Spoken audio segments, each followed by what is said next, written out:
The really simple guide to using Ronseal's one-coat shed and fence protector. Just follow these 5 easy steps. Make sure your wood's dry.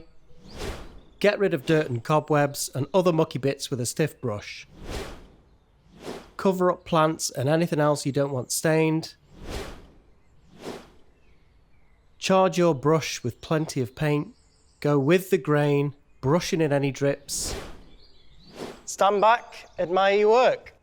It's that simple. Or, if you want to save even more time, our Ronseal Fence Sprayer gets the job done 5 times faster. Overlap with the wide setting, then use the narrow setting to fill in the edges.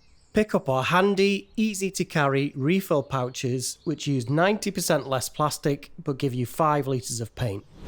And watch our separate how-to pouch video. Ronseal does exactly what it says on the tin.